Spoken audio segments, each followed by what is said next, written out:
If you have been following international relations, then you would have definitely come across tech-savvy terms like fifth-generation warfare, asymmetric warfare, and hybrid warfare to describe the future of conflict.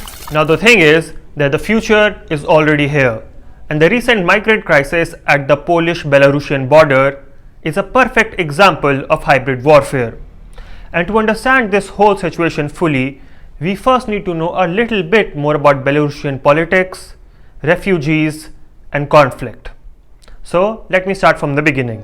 Belarus is a landlocked country in East Europe, bordering Latvia, Lithuania, Poland, Ukraine, and Russia.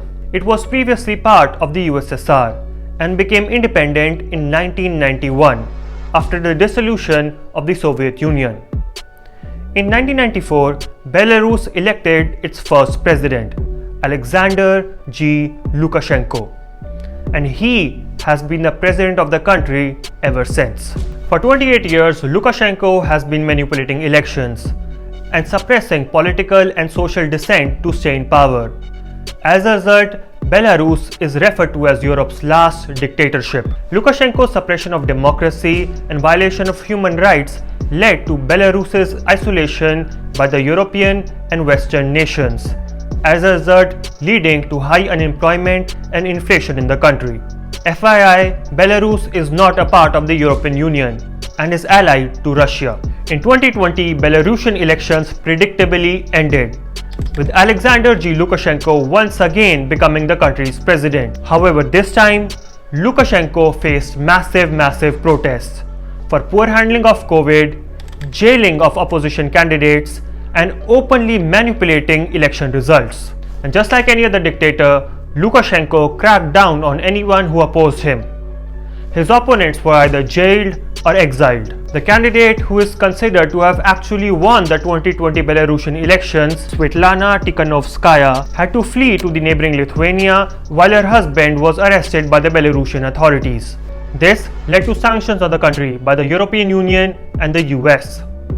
In May 2021, things became even worse for Belarus when Lukashenko sent Belarusian fighter jets to forcefully land a commercial aircraft flying from Greece to Lithuania in Minsk, Belarus. And he did all of this to arrest a journalist who spoke against him, Roman Protasevich. This forceful landing of an aircraft was referred to as air piracy and led to strict sanctions by the European Union against Belarus. Under these sanctions, Belarusian airlines were banned from using EU's airspace. The European Union also stopped the import of petroleum products and potash from Belarus, while denying loans, insurance, technology, and developmental aid to the country. These sanctions further hit Belarus's already fragile economy that heavily relied on exports to the European Union. Now, Lukashenko has always been dissatisfied for not getting enough credit in Europe. Whenever the EU criticized him, Lukashenko accused the European Union for being ungrateful to him, for protecting EU's eastern border from illegal migrants and drug traffickers. With the latest round of sanctions on Belarus, Lukashenko decided to teach a lesson to the ungrateful European Union. For that, he brought in 3,000 to 4,000 migrants from all over the Middle East and put them at the European Union's doorstep. Now, Lukashenko very well knew that the EU has always struggled with illegal migrants and asylum seekers. In 2015, when ISIS took over Iraq and Syria, many asylum seekers and illegal migrants flocked to the European Union. This led to a huge migrant crisis in the EU, and the European countries had no choice but to accept these asylum seekers and potentially illegal migrants because they are a party to the 1951 Convention on Refugees.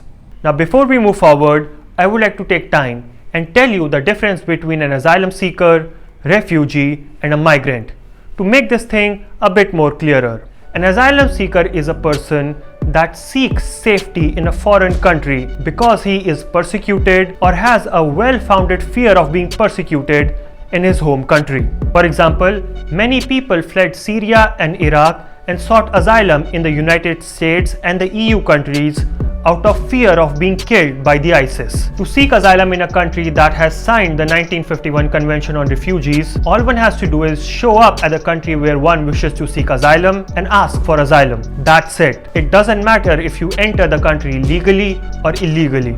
As per the 1951 Convention on Refugees, and more importantly, EU laws, all the countries belonging to the European Union have to check each and every application seeking asylum to determine if the person seeking asylum is persecuted or has a well-founded fear of being persecuted in his homeland. This process can take about 6 months to 4 years, and meanwhile, the person seeking asylum has the right to stay in the country in which he sought asylum. Once an asylum seeker's application is processed, he is given a refugee status. If it is proved that he was persecuted or will be persecuted if he goes back home. Otherwise, the person is deported and sent back to his home country. A migrant, on the other hand, is any person who has moved to a different region, either legally or illegally, and for any purpose, like work or travel. All asylum seekers and refugees are migrants, but all migrants are not asylum seekers and refugees. Now, Lukashenko knew very well that Poland is a signatory of the 1951 Convention and is also a member of the European Union. So it has no choice but to accept migrants seeking asylum in its country. So in August of this year, what Lukashenko did was that he made it easy to get a Belarusian tourist visa. Then he encouraged people from Iraq, Syria, Afghanistan, and even Cuba to fly to Belarus on a tourist visa and then go to Lithuania, Latvia, and Poland and seek asylum into the European Union. Around 3,000 to 4,000 people traveled to Minsk, hoping to get into the EU. Lukashenko even put some of these people in government-run hotels before sending them to the EU border. All of the 3 EU countries bordering Belarus, Latvia, Lithuania, and Poland, closed their border checkpoints so that these people could not seek asylum. So what did Lukashenko do after that, you may ask? Lukashenko armed these migrants with wire cutter and axes and put them in a forest near the Polish border and encouraged them to cut the border and get into Poland. But before we move forward, there's something that I need to tell you about Poland, that it is the most conservative country in the European Union and it hates illegal migrants and refugees from the Middle East. So when migrants from Belarus tried to cross Polish border, Poland took strict action against them. Some angry migrants also threw stones at Polish border guards and they retaliated with tear gas and water cannons in -5 degrees Celsius. Now the migrants who managed to get into Poland were pushed back into Belarus by the Polish authorities, which is illegal as per the European Union's law. But Poland, in defiance to the EU, made its own law through which it can push back asylum seekers without processing their application. The European Union has criticized Poland for pushing back asylum seekers. But for now, it stands united with Poland against Lukashenko because this is also a geopolitical problem. So what is Lukashenko's end game with all of this? As the situation turns into a humanitarian crisis and the pressure increases on the EU, Lukashenko expects the European Union and especially the German Chancellor to come onto the negotiation table and ease down sanctions against Belarus. Meanwhile, the European Union has termed this as weaponization of refugees and hybrid warfare against the EU by Belarus and Russia. The EU has also threatened to blacklist any airline that travels to Minsk from any of the Middle Eastern countries.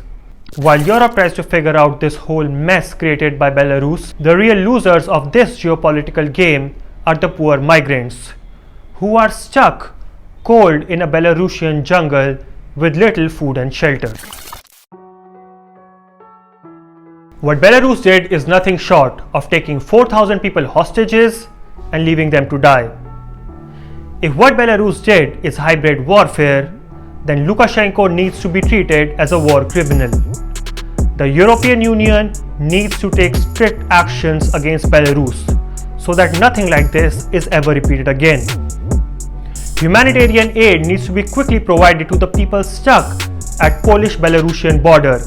An arrangement needs to be made to either send them back home or into the EU. And last but not the least, new protocols needs to be developed in the 1951 Refugee Convention to deal with situations like these. Thank you ladies and gentlemen for coming over to my vlog. I will see you soon.